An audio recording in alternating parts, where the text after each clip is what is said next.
Okay, it looks like we are live. We want to welcome everybody again to our IGS Facebook Live events. And this year we are hosting different genealogical historical societies within Indiana so that you guys could get to know the resources that are available to learn about your Indiana ancestors. But before we go to Ron, I just wanted to touch on a couple things. You might have noticed if you got to the website, things are changing. And we do know that there's some broken links and all that stuff. But once we have this new website, you are going to be thankful. So just stay tuned with us. We'll let you know. Watch us on social media and your email box. And we promise you're going to be very happy. One more thing I wanted to touch on is the IGS conference. Save the date. I don't think registration's open yet, right, Kay? Not yet. No, yeah. So bookmark it April 19th and 20th.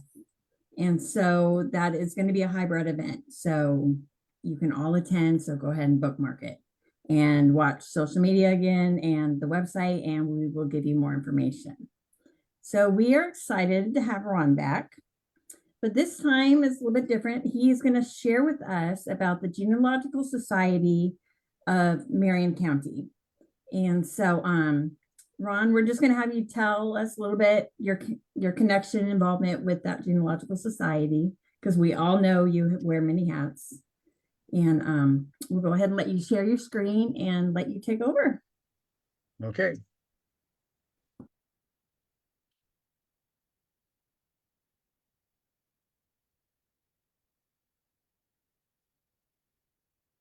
Okay, good evening, everybody. My name is Ron Darrah.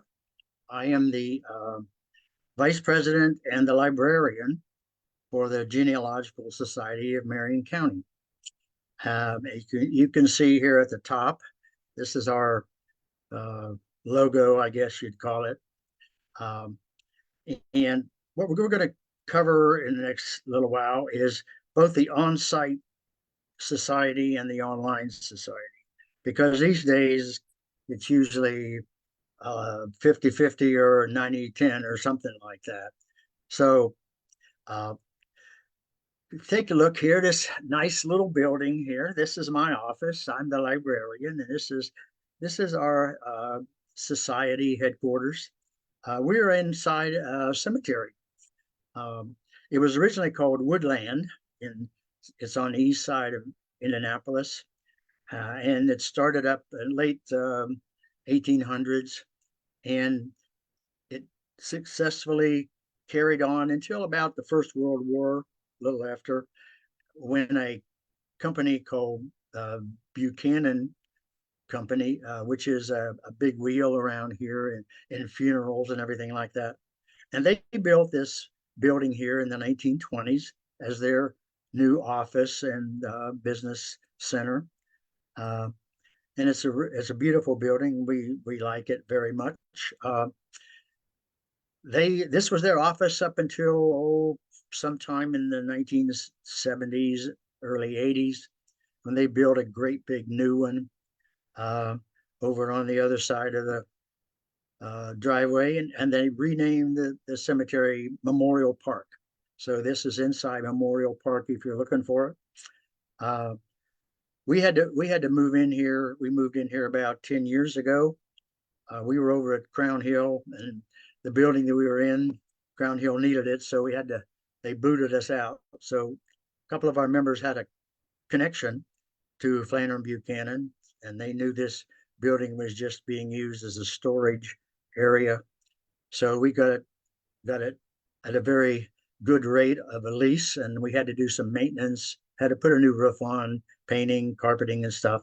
But it's a really nice building, and everybody likes it. It's not one of those historical register buildings, but it's very nice and classic. Now you notice at the bottom here, Marion County / Indianapolis, the crossroads of America. Now a lot of people think that that's just some PR wonk, making up something, but it's not true. Actually, there's more to it than just that. If you look over, let's take a look at Indianapolis first place. If you look at the map on the left-hand side there, in around 1820, the state legislature decided to create a new state, state capital. But they were way down in the south there in Corydon, down in close to New Albany in that area, and they knew that the state went clear up to the Lake Michigan. So they thought, well, we need to make a state capital that's close to everybody as much as we can. So they created deliberately Marion County and Indianapolis as the state capital, way out in the middle of nowhere, but as close to the center of the state as they possibly could. And this map here shows some transportation things. The blue lines, that's the canals or the potential canals, which was a disaster for Indiana. They didn't last very long. The brown lines that you see down here, these are the early railroads. Okay, so they all come from the river, Madison, Lawrenceburg, to Indianapolis. Everything was kind of set up to go to the state capital there. Now the green line, this big long green line, starting down here at Madison, going way up there and on up, clear up on into Michigan City. This is the Michigan Road. This was the major early highway that was built by the state of Indiana. It went from the river to the lake through Indianapolis, okay? And that was the way everything was designed to go.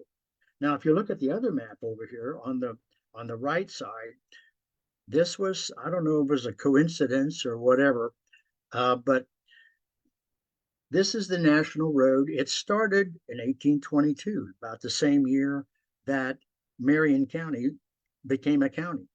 And this road went all the way across the Northwest Territory, just about. It started over here around Cumberland, Maryland, and Baltimore. And you'll notice that all of these cities, big cities, New York, Philadelphia, Baltimore, Washington, if you wanted to go west into the Northwest Territory and beyond, the National Road was the way to go. Now, it got over here to Indianapolis about 1835. And then it sort of went on to Terre Haute and it ended at Vandalia, Illinois. Now we just sort of dead ended there. Nothing much was out there. The feds ran out of money, so they stopped it. So if you'll take a look, Indianapolis is the biggest major city anywhere close to the western terminal of National Road. Okay, so everything basically coming across the National Road came to Indianapolis and then decided what to do then. Okay, if you look at the quote on the bottom, this is out of a book about the National Road. Over 200 wagons a day passed any particular point on the National Road after the first 20 years or something. So you can see Indianapolis had a centralized point for a lot of different places. Now, when the railroads came along, which was basically after the Civil War, Indiana became a huge railroad state. You'll notice where Indianapolis was on this map. Look at all the railroads coming in and out of Indianapolis. It was the railroad center. It was the center of everything.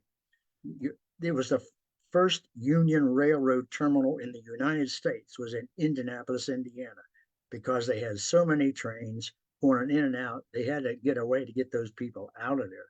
So you can see that central location really started paying off. And Indianapolis was the crossroads of America. And in case you think that's a long time ago, if you take a look at this this interstate highway system, you'll notice that Indianapolis seems to be the middle there too, the central and Indianapolis has more interstate highways than any other city in that country. So all this passenger in and out, all that it was always part of Indianapolis history. So what does that mean for genealogists like you and me? Well, a lot of families moved throughout the whole existence of Marion County and later, that a lot of families moved in and through Indianapolis because it was a big centralized place, the crossroads of a lot of places. Many people, of course, stayed permanently here. They are first citizens.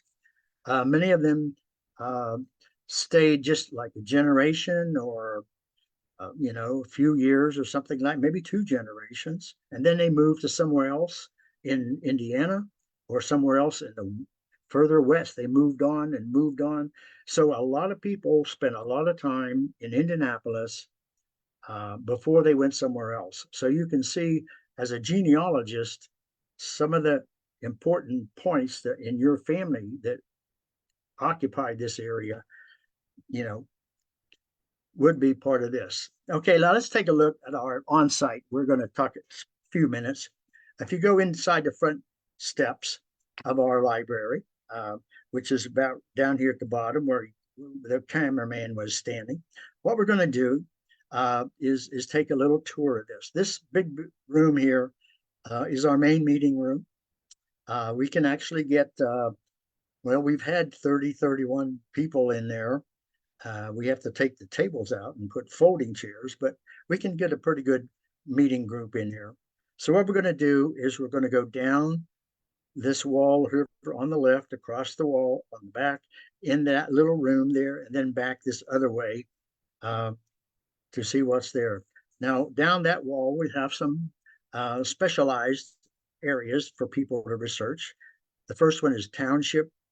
Second one is vital records. Then we have histories, and finally, over here we have atlases and maps and things like that. Now, this one down here on the end, this is our military resources. We try to specialize, of course, in Marion County, but there's a lot of other material all the way from the French and Indian War to Vietnam down here. So that's a good collection and a lot of good stuff in there. And then right next to it, this big shelf unit here on the right, that's all church records that we've collected we started back in 95, and we've collected a lot of this kind of stuff. You can see the desk down below. Now, then we have a large metal shelf, three drawers.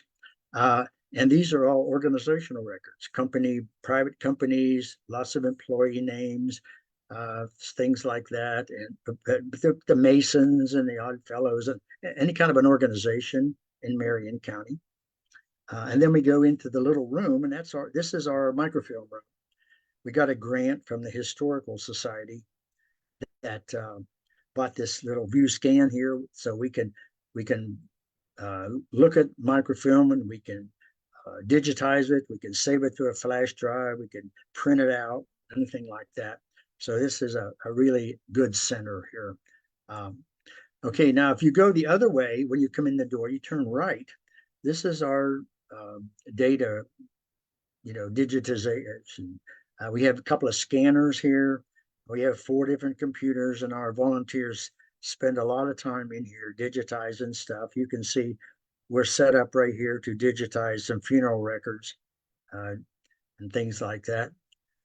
This wall here on the left-hand side is this wall right here. We have some cemetery records. It's kind of empty now because we're working on a big cemetery project at the moment.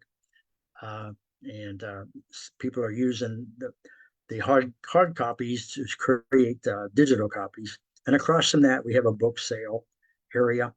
Now, the building's in kind of a T shape. So this is moving on further from the entrance. You can go back in this way, back in here.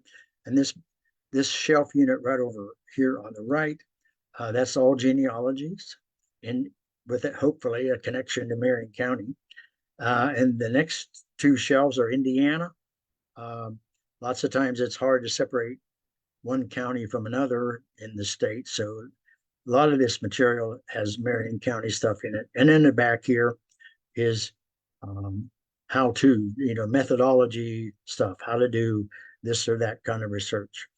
Across here to the left, we have a school section. a lot of yearbooks. They're not as important now as they used to be.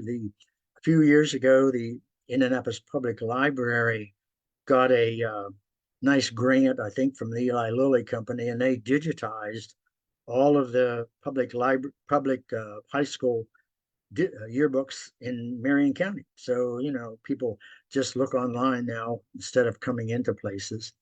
And moving to the right here is another shelf unit with more school stuff. We're kind of running out of space.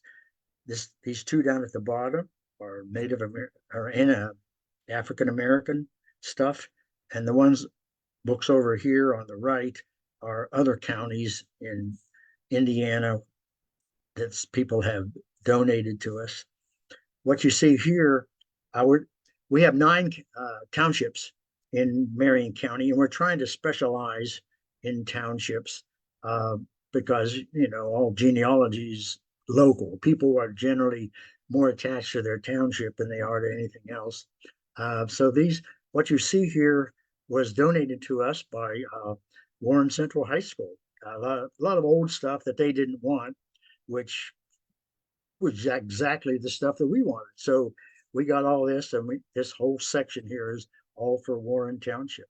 And we have another one to the right for Lawrence Township too.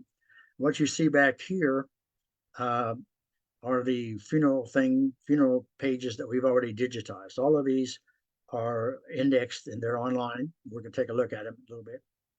And finally, all this is very stressful, so we got to have a coffee machine and a Coke machine, so anything like that. You're welcome anybody's welcome to come and visit the library if you're in town.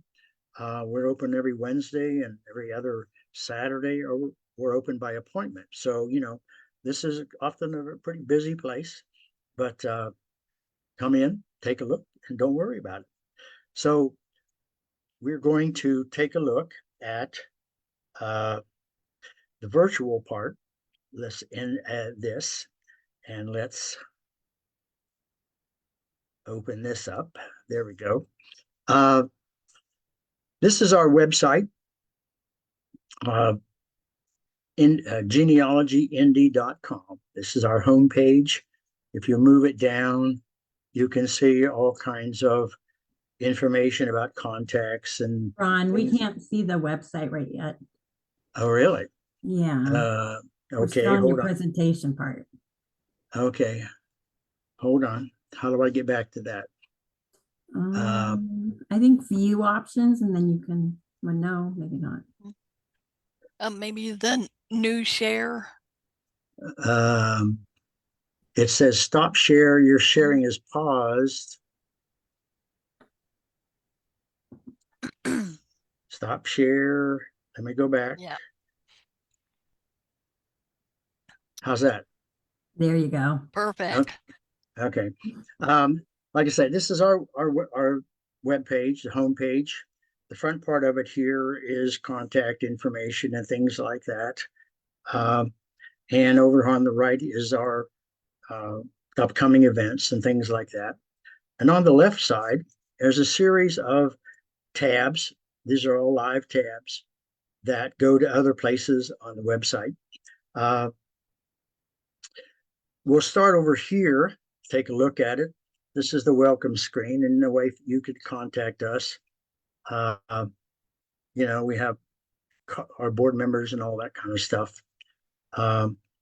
We have a list of our projects. If you're interested in any of these, we're always welcoming volunteers and things like that.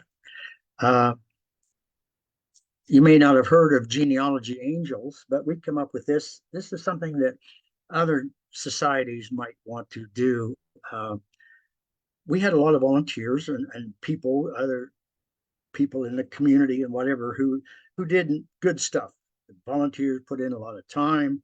People donated collections and donated money and all kind of stuff. So we thought we ought to do something for those folks. So what we do is, if at the end of the year during our December meeting, we have a little ceremony in which we give people a certificate as a genealogy angel, and they're allowed to. We bring them up at the front of meeting and talked to about what they did, and we thanked them and all that kind of stuff. This is turned out to be a real popular thing. And the next thing on is the history gallery. This is we started in '95, so these are basically the genealogy of our society.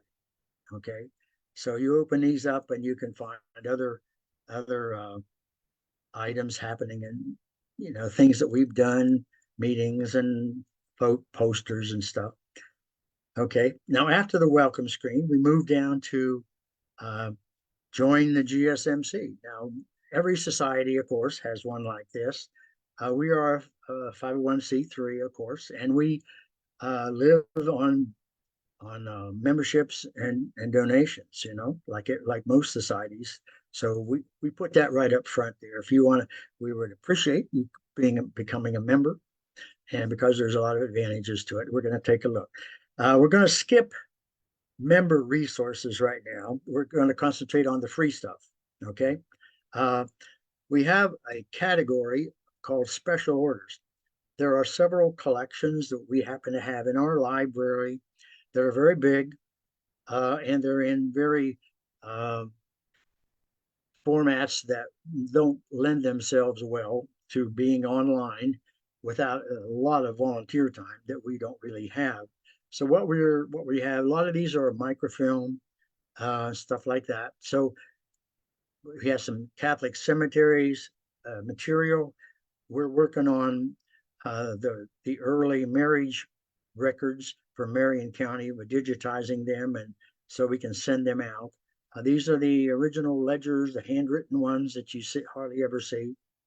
These are indexed. WPA did index for these.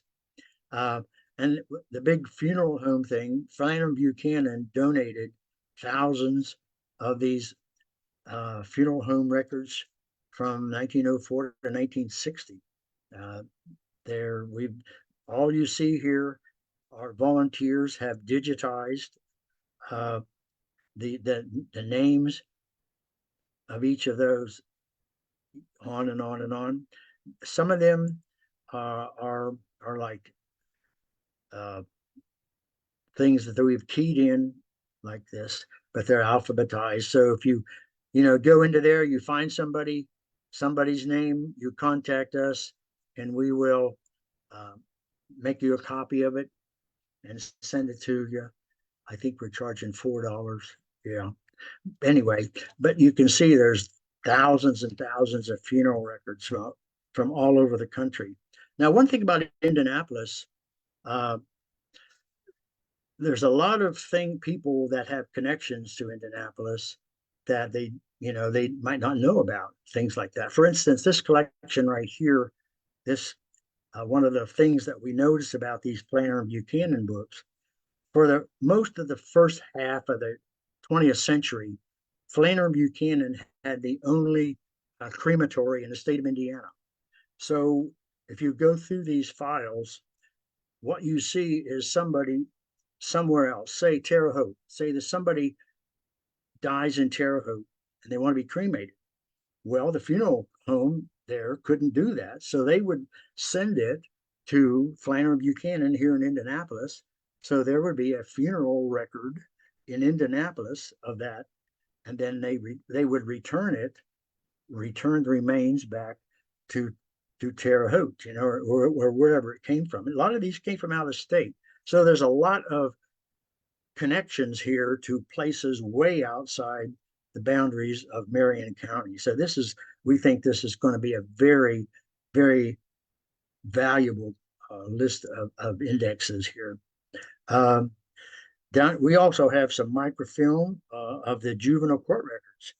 They're early 1903, 1936.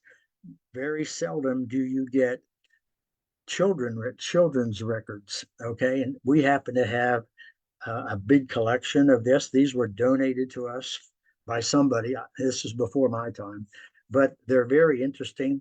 And they were, if you look down here at the bottom one, juvenile court, Julia Work and White's commitments index. A lot of these kids were sent to like a reform school or a school of some kind that was very secure to serve out a term. So a lot of these kids did that, which is kind of an unusual thing to find. And then we have general queries and things like that.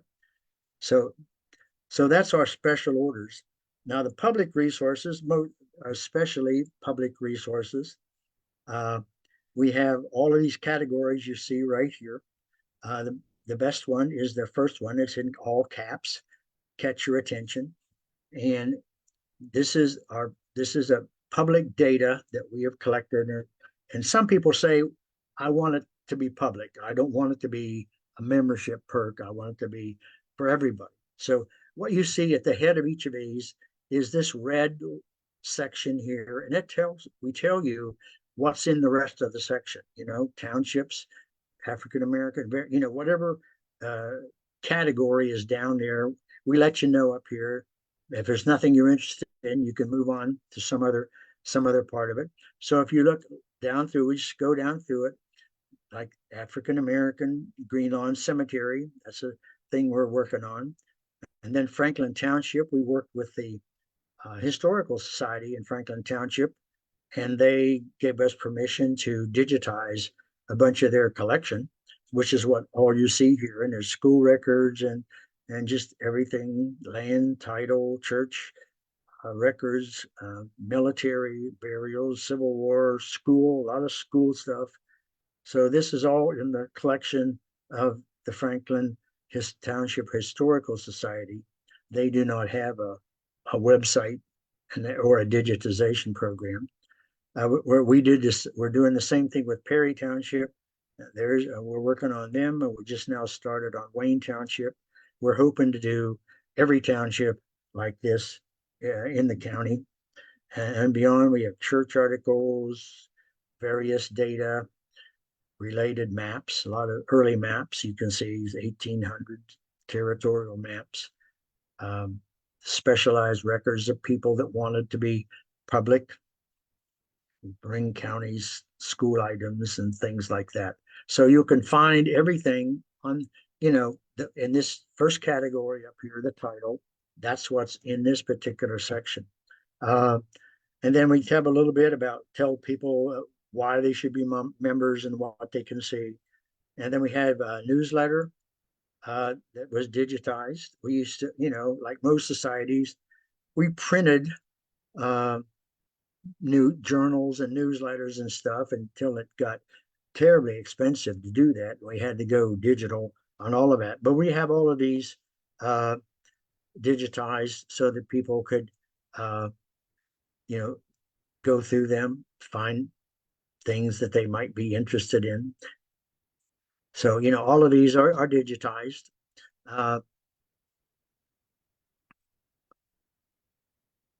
And, lots of years. These are all free. No charge for any of these kind of things. We have some links, and we have some family stuff. People have donated to us various family data groups, and we've digitized them, and you can open them all up if you want to take a look at it. We have some photo collection. People have donated photographs about, and they're on our website. So this is a growing thing. Okay. And some hints, we won't worry about that. We have a program calendar like you saw at the front, which we tell everybody what's coming up in the near future. Next tab is lineage. We have 2 lineage societies: First Families of Marion County and Civil War Families of Marion County. I'm the the IGS lineage chair, and basically I just copied what IGS does and changed it to Marion County. So I don't know, I guess I'm a glutton for punishment, but this has turned out pretty good. We have a list, same way it began slow, but it's growing, just like the one that IGS did. Our research library, whoops. Our research library has almost close to 3,000 items. And they're just like this. And up here at the top right, it says view categories. All of these 2,000 or 3,000 items are in specialized areas. Say if you only want one kind of thing, you know, you can open that up and not have to worry about the rest. Like if you're interested in military stuff, you go up, you know, go down through the list and see what. If you want more details, this little eyeball over here on the right side opens it up, and there's more details of that particular category. Okay. We get a lot of stuff anymore, still books and magazines and things like that. But there again, you can take a look at this if you come in, or if you find something that you have a question about, why just email us the question, and we'll let you know what it's all about. We have a bookstore. Most of the stuff, we used to send it out all in books, you know, and wrap it up and all that stuff. Now it's all pretty much digital downloads, which is much more efficient, much more, you know, modern. We do have some clearance materials. We get a lot of things that are donated to us, and we try to make some money out of it. Hopefully, it'll do a little bit. The big project we're working on right now is Marion County cemeteries. When we moved over to Memorial Park a little over 10 years ago, we did a quick upload of cemetery records, and we've done a little bit since that time, but not too much. So we decided that, you know, what we need to do is update all of our cemetery stuff and include a bunch of new stuff that we have accumulated over the years. So what you do, if you just click on this, you'll get this pin right here. And then if you go right down to the next of it, the cemetery records, what you will find is a list of the cemeteries in Marion County. As you can tell over here on the right, there are 243 so far documented burial locations within the county lines. That's a lot of burial lists, and they're all named and stuff like that. So if you want to see cemetery details, it's like down here, the Bethel Cemetery Pike. You click on View Cemetery Details, and what we've given you is a description of what that cemetery is, where it is, and what it might include, what are the problems, what are the other things that you might need to research that. And we're adding these maps. I don't know if you know it, but during the revolution, during the Depression, the WPA did a veterans cemetery project across the United States.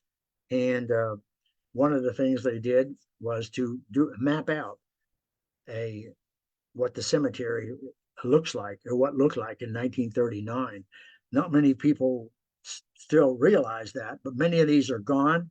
And this is the only map that you will find on lots and lots of these cemeteries. So we thought people would, you know, you can open it up and you can see all this stuff on it, where people were, where some of the burials were, and that kind of thing. Now, if you want to view the cemetery records, you click up here on the hot button, and there again, you have they're alphabetical, or people have keyed all these in. This one has 1,328 burials, and some of our volunteers sat around for a good length of time keying all this stuff in. We really appreciate all of our folks. And there again, if you want to know more, you just click on this little eyeball and it opens up with some more information on that particular burial. Sometimes we're able to put a tombstone or a personal photograph or something like that. And so, but anyway, if there's somebody you're interested in, be sure to do that. For instance, and one of the things you can do, see this head screen, put all here and select cemetery all, and then put the cemetery that you're interested in.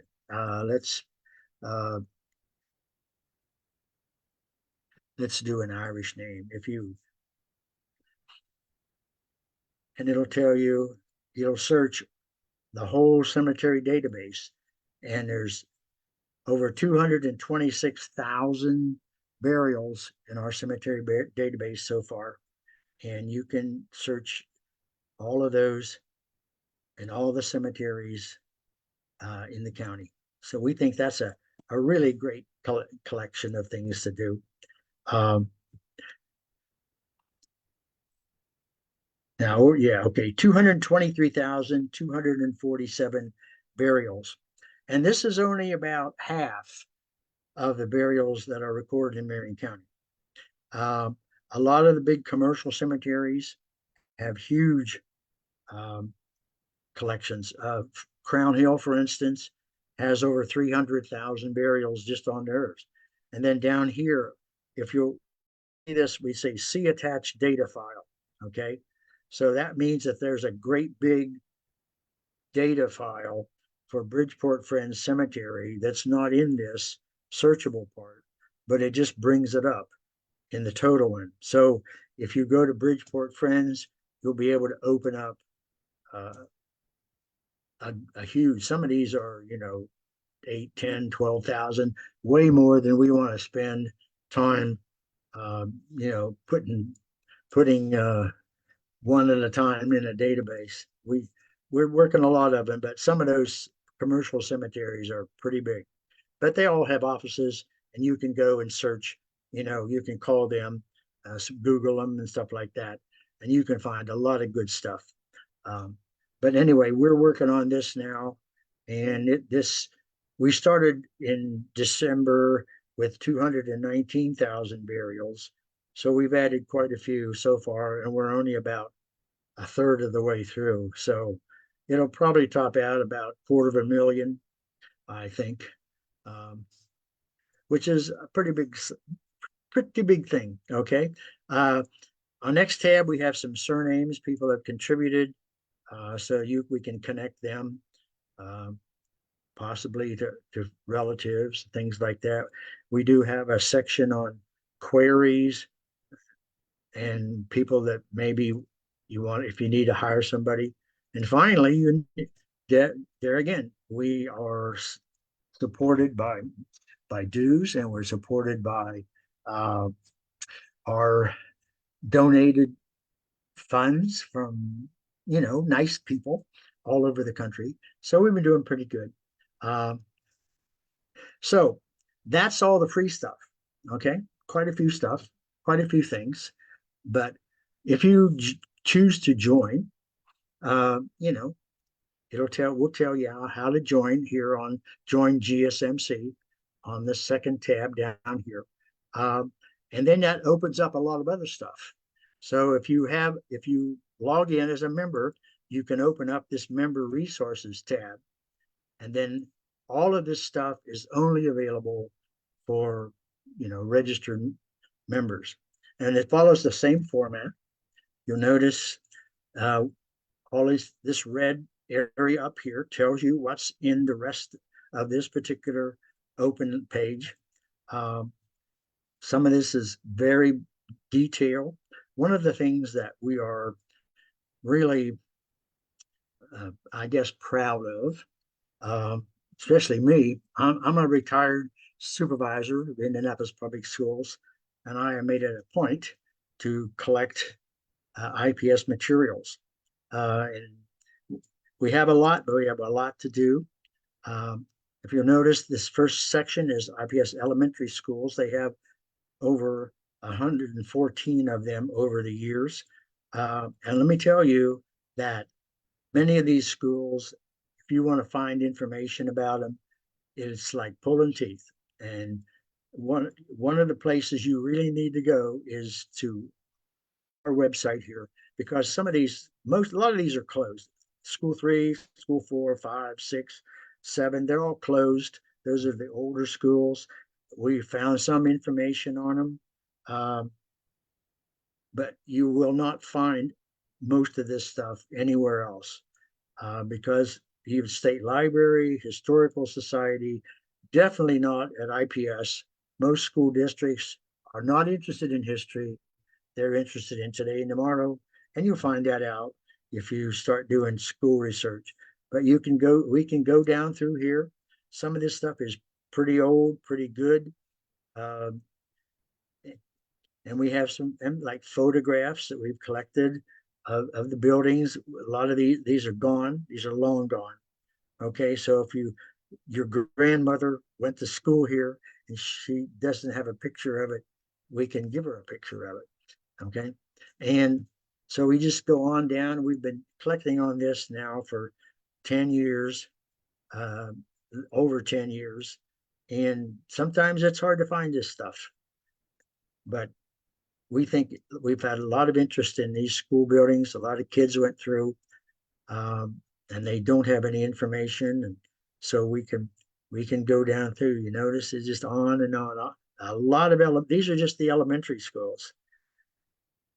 On and on. You can see lots and lots of data that we've collected. You can open up any of them, you know, and you can download. You can download the file. These are PDF files, and you know some of it is an assembly. We've put together 2 or 3 collections and various things like that, that researchers can look at. Lots of names, lots of student names, teacher names, parent names, all kind of stuff that you will not find anywhere else. We've Googled a lot of this stuff. You will not, nothing turns up on a lot of these schools. And after the elementary, of course, we have the high schools. You'll find some yearbooks on high schools, but there's a lot of supporting stuff that you will not find.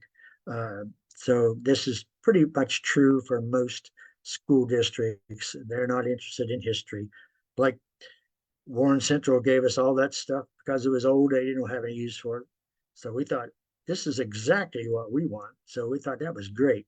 We're looking for other stuff too. We have school enumerations.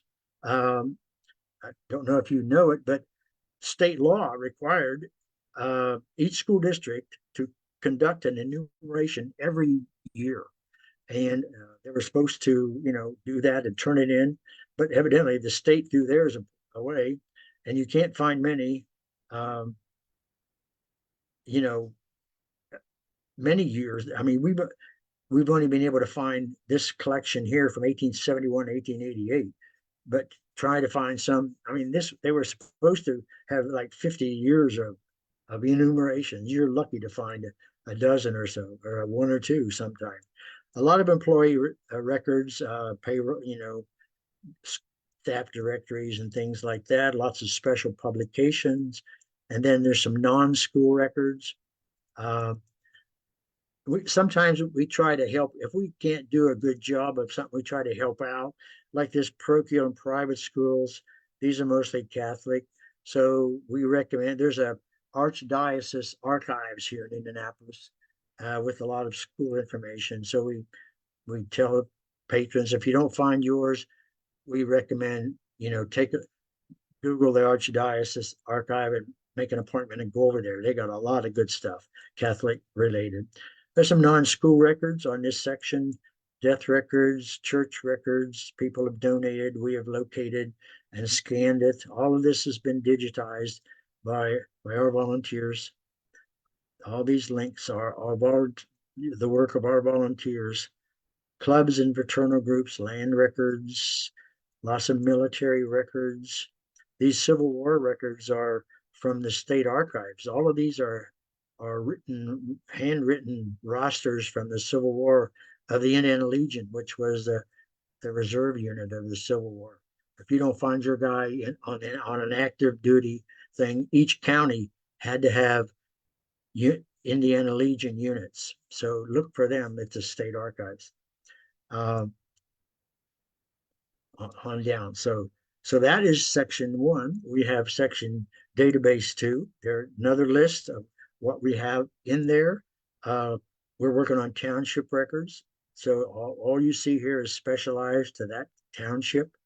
And on down, we have the township school records. Every township has a separate school district in Marion County, except Center Township, which is all IPS by now.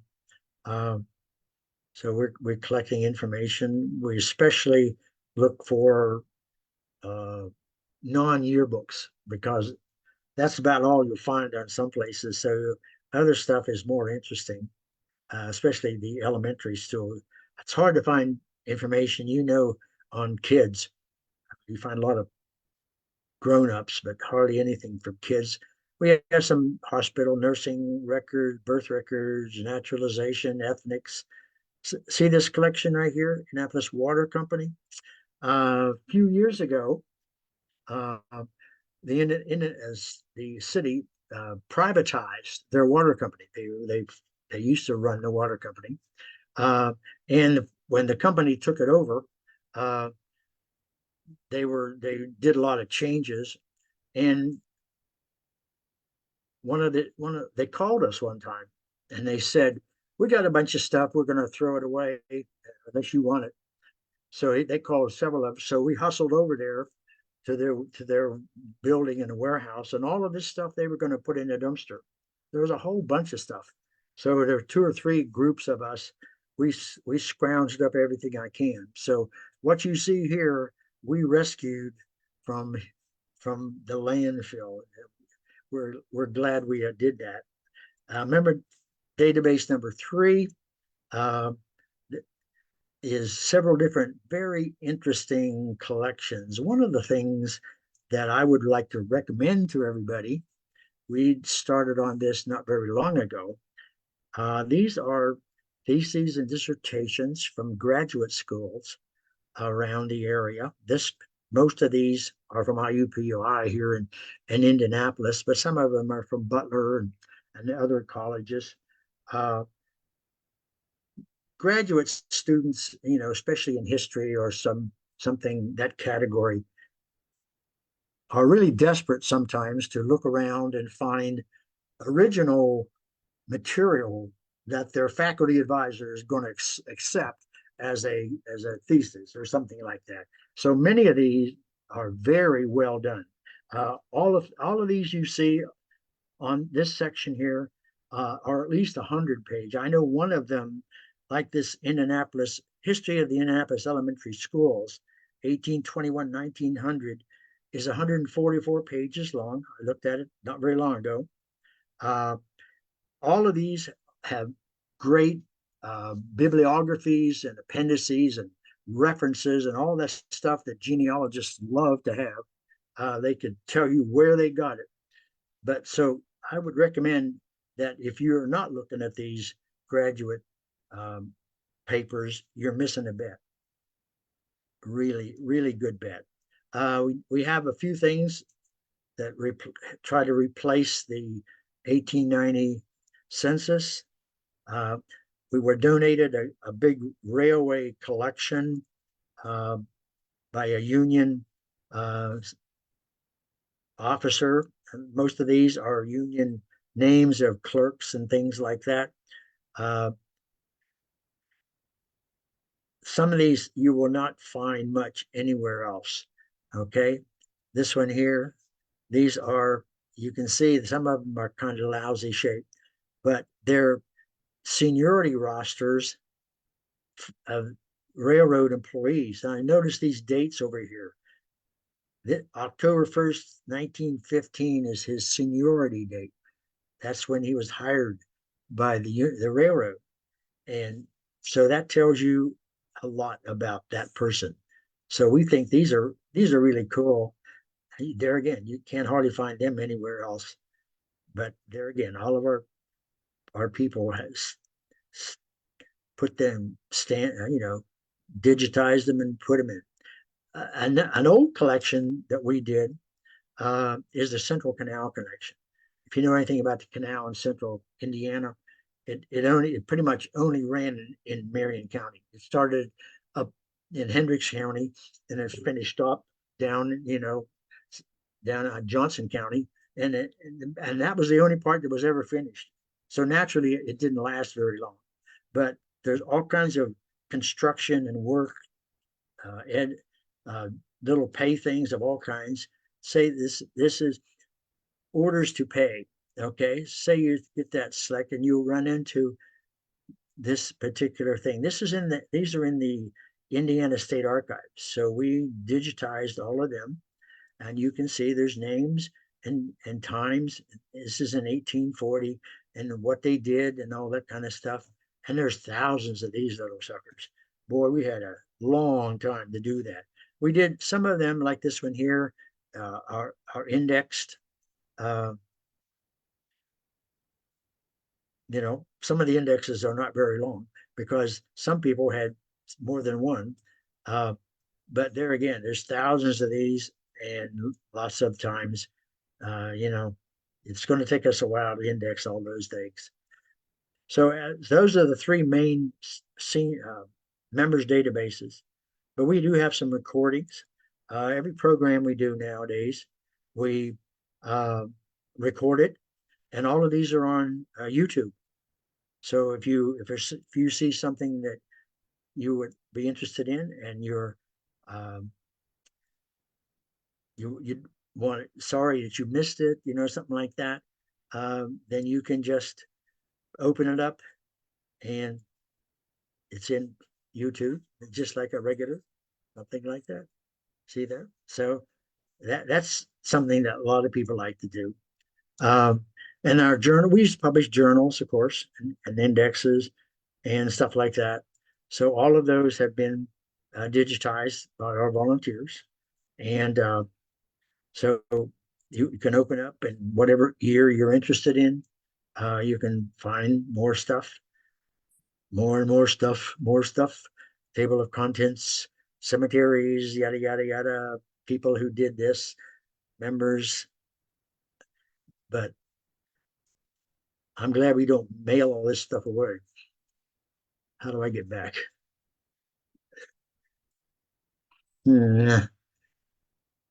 Oh, well. That's pretty much it. I'm open for questions about the library, or about Marion County, or about the website, or anything like that. Like you say, Marion County is a very unique county. It's the most unique county in the state of Indiana because it affects so many other states, so many other counties. Many people have gone through here. We get queries all the time from, like Oregon, California, Wyoming, and it said, "Hey, my grandparents lived in Indianapolis, back in yada yada. So many, do you have anything on her?" That kind of thing. So we have a lot of those kind of queries of all kinds from within Marion County and further west, people who have traveled through here. So it's a very complicated county, and we're trying to do a good job. So if anybody has any questions, anything like that, Tom Marie? I don't see any questions yet, but I do have Jane Henry. She actually just joined and became a member, but she said she never knew all of this existed. So she is very happy. She is a GSMC member from the Yep. Marion County, or IGS? No, it should be, I think, Marion County. I'm not sure. Okay. But she said that she knew this never existed, so she's happy. You've given so much fantastic information. Lots of people saying you did an amazing job. There's a lot of information you've given us. Yeah, if anybody has a question, you just go into genealogyindy.org. There's contact information for me and for our president and all the officers or whatever. If you have a question, give us an email or something like that, and we'll be glad to, if we could help you, we'll be glad to do it. Okay, well, let me end it with a question for you. Share with us, what's one of your favorite artifacts or collections within your library?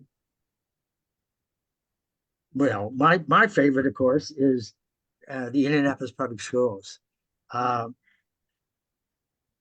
it's, I don't know if you're, how much you're aware of the desegregation suit that was brought against IPS by the federal government, and said that they were, um, racist and discriminating against the black population and all that stuff. So they brought this huge federal court case against the school system, and they made them, they forced Indianapolis public schools to redistribute all the black kids in town, and a lot of the white kids too. And this caused a huge backlash, especially among the white parents and stuff like that. And the federal government says, we are going to take your kid and ship him across town and put him in a whole nother school. And the white parents did not take nice to that, and a lot of them moved out. So a lot of when I joined IPS in 1973, and they had over 96,000 students. Okay, today they have maybe 28,000. Okay, so all of those kids' parents are out in the townships. Some of these townships, they had to build 3 or 4 more schools because so many people moved out of Indianapolis. So there again, there's a lot of that connection. There's a lot of people that were in Indianapolis and moved on for one reason or other. So the thing is, while I worked for IPS for about 27 years, and we closed at least 30, 35 schools. And I think a lot of that stuff, especially the printed material, just went in a dumpster because you can't find anything on some of these schools. I mean, you'd think they would be stored somewhere, but there again, it's not the job of a school district to conduct a history symposium or anything like that, or run an archive. They're not getting paid to run an archive.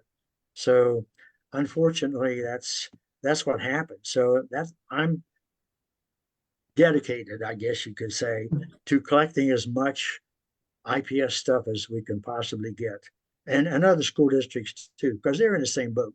Okay, I mean, a lot of them are understaffed.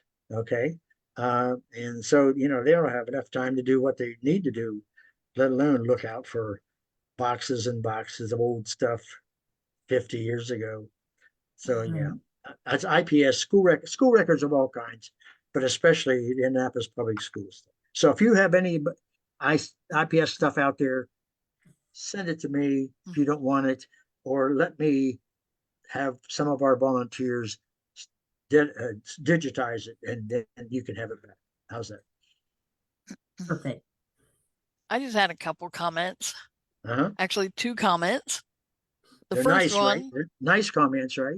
oh yeah, Okay. oh yeah. Okay. Go ahead. Go ahead. The first one is your volunteers, you and your volunteers are to be commended for the work you have done. And secondly, that is super impressive, everything on your website. Well, yeah. A lot of this stuff. Well, you know yourself. When you used to print the journals and stuff like that. Once you printed it, you mailed it out to somebody. What happened then? Nobody, if somebody came along 5 years later and they were never a member, so they don't have any of that stuff. But with a website these days, which we use a website provider called EasyNet Sites, and they keep it updated, and they're going to do another update pretty soon here. And so we're pretty lucky to be able to have a very consistent website and a lot of good modules. We can create something if we want to make a special little category or something. We could, if we want to add additional member pages, our webmaster can just generate another section, and we just start filling it up too. But anyway, yeah, it's a pretty good website. But there again, you need to be able to look through it, and that takes some time and energy. So hopefully this little thing will give you some, if you're interested, if it give you some, save some time and energy and stuff like that. We have a comment here. Rachel Combs Nugent, I'm hoping I say that right. She says, thank you, very helpful and informational. Does your library have index or finding guides for navigating Marion County court records? Some. Okay, Marion County, as you can imagine, has generated a lot of court records since they started in 1822. The county court system, the county clerk, and all that, they're pretty hard to work with.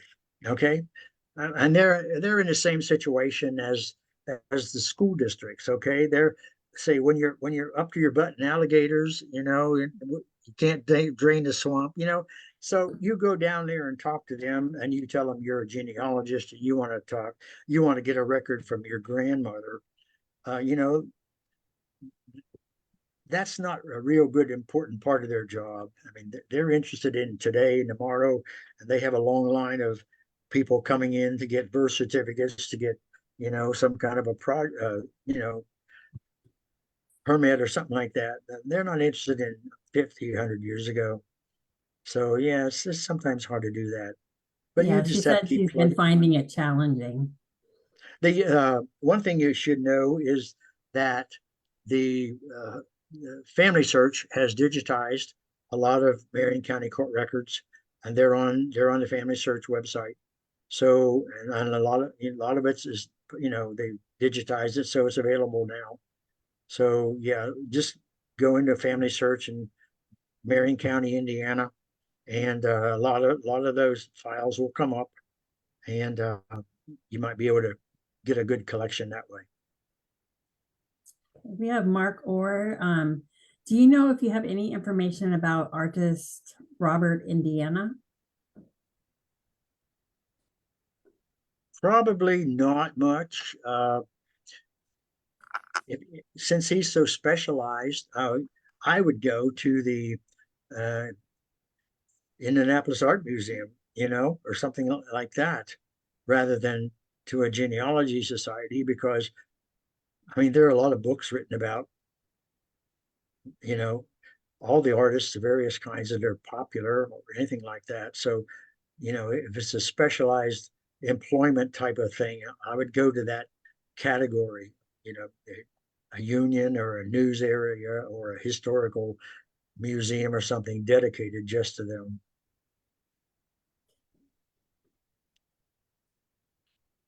I think we have everything.